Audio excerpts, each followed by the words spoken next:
کعبۃ اللہ شریف کی اللہ تبارک و تعالیٰ نے بڑی شان بنائی ہے۔ آج تو مسلمانوں پر کعبہ بھی بند کر دیا گیا۔ بڑے افسوس کا مقام ہے کہ ہمارے اعمال ایسے ہیں کہ اللہ ہمیں اپنے گھر میں بھی جانے کی اجازت نہیں دے، اور ایسے حکمران مسلط کیے گئے جنہوں نے کعبۃ اللہ کا طواف ہی بند کر دیا۔ ہائے افسوس! میں قربان جاؤں صحابہ کے عقیدے پر، صحابہ کی محبت پر۔ سیدنا امیر المومنین سیدنا علی المرتضیٰ شیر خدا رضی اللہ تعالیٰ عنہ حضور نبی پاک علیہ السلام کے ساتھ کعبے کا طواف کر رہے تھے۔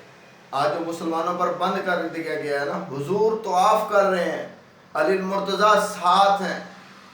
علی المرتضیٰ عرض کرتے ہیں کہ یا رسول اللہ فدا کا امی وابی،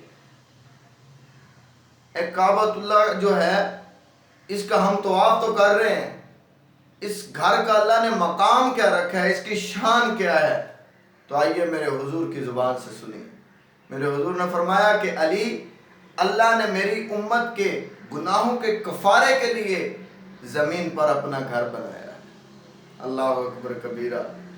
جب حجر اسود کے پاس پہنچے تو حضرت سیدنا علی المرتضیٰ عرض کرتے ہیں کہ یا رسول اللہ، اے نبیوں کے تاجور، اے امام الانبیاء، یہ حجر اسود کا کیا مقام ہے، اس کی کیا شان ہے؟ میرے حضور نے فرمایا کہ یہ جنت میں ایک بڑا قیمتی پتھر تھا جو اللہ تبارک و تعالیٰ نے زمین پر بھیج دیا، اور اس کا رنگ بڑا سفید تھا، اس کی روشنی سورج جتنی تھی، لیکن مشرکین کے ناپاک ہاتھ لگنے سے یہ کالا سیاہ ہو گیا ہے۔ آج یہ سخت سیاہ ہو گیا ہے۔ یہ اللہ تعالیٰ نے اتنی شان اور اتنی عظمت کعبۃ اللہ کی بنائی ہے کہ امت کے گناہ کے کفارے کے لیے اللہ نے اپنا گھر زمین پر بنایا۔ آج مسلمانوں پر وہ بھی بند کر دیا۔ کیسے حکمران ہیں، کیسے لوگ ہیں جن کی ذہانیت، ارے بھائی ہمارا تو عقیدہ یہ ہے کہ اگر آج کوئی آدمی بیمار ہوتا ہے نا تو وہ کعبۃ اللہ کا سفر کرتا ہے اور کعبۃ اللہ کا طواف کرتا ہے، تو میں یہ کہتا ہوں، دعوے سے کہتا ہوں کہ اس کی بیماریاں اللہ تبارک و تعالیٰ ٹھیک فرما دیتا ہے۔ ایسا عقیدہ بناؤ نا۔